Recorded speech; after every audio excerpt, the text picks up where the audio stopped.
Moving on to the analysis section.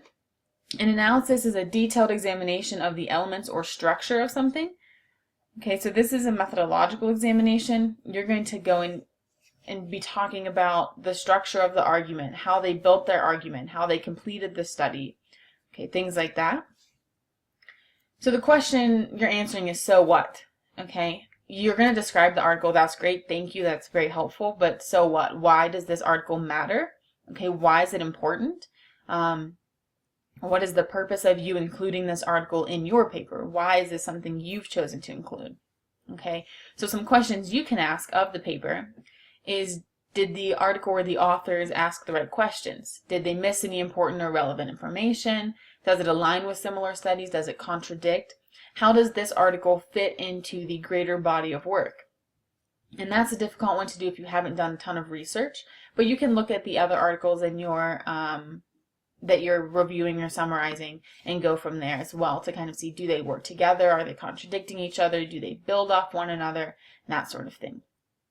Okay, what methods did the author use? Did they match the questions? Did they seem like appropriate methods, or is there something they missed?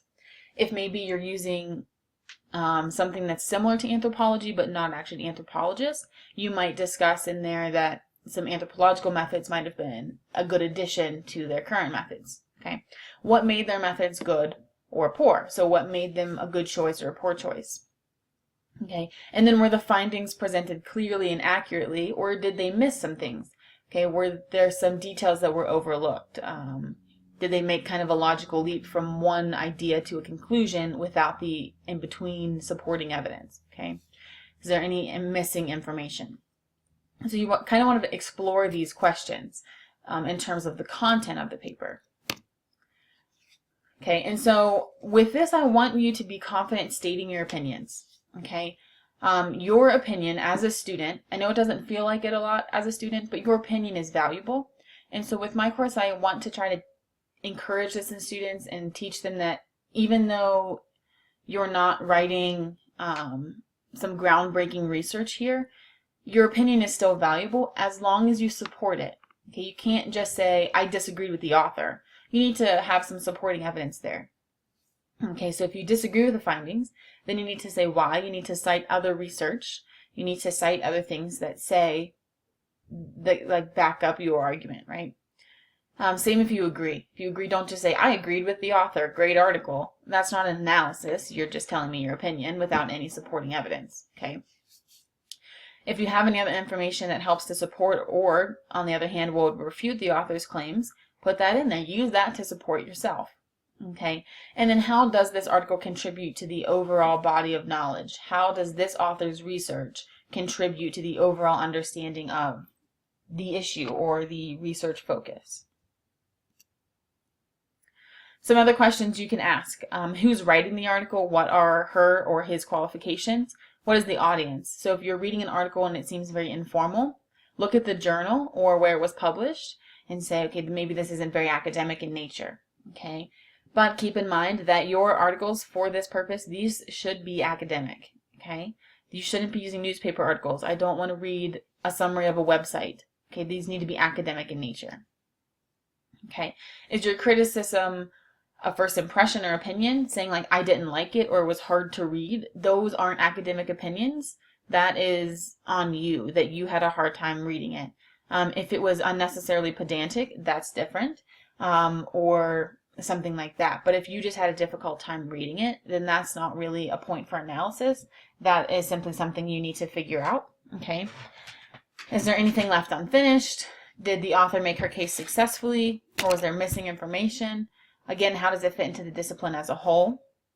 Was the organization of the article clear? Did it reflect the thesis statement, or was there some wandering section that didn't really contribute? Okay, and does the author consider all perspectives, or do they only consider the perspectives that support his or her argument?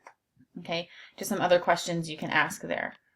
This is what I want you to do with this paper. I want you to take those 3 articles that you found that are academic articles, okay, and hopefully you've been using the college's website, okay, the library website, to search for those. And so you have these 3 articles. I want you to summarize them, analyze them, and present them to me.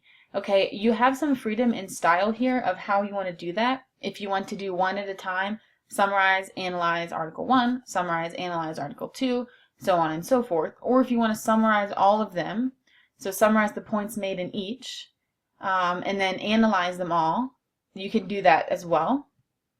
Generally, it's easier to do the latter option if they're all very similar, very closely related, and all kind of point to one general argument. Sometimes you'll end up with an article that's very broad and overarching about your topic, and then you'll have one that's very specific that supports a specific aspect of your argument, and then you'll have another very specific one. So it can be harder to combine those three into one summary.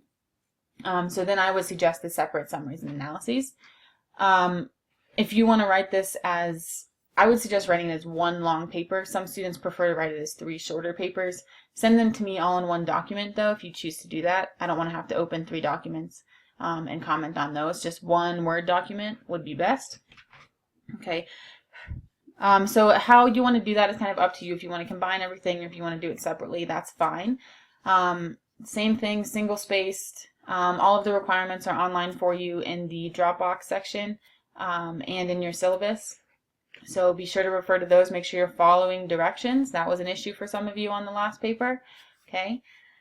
And if you have any questions, like always, please email me. I'm happy to help you out and hopefully kind of give you some more confidence as you work through this paper. All right. And so, like I said, it's due on the 3rd. So if you have any questions, please let me know. And happy writing.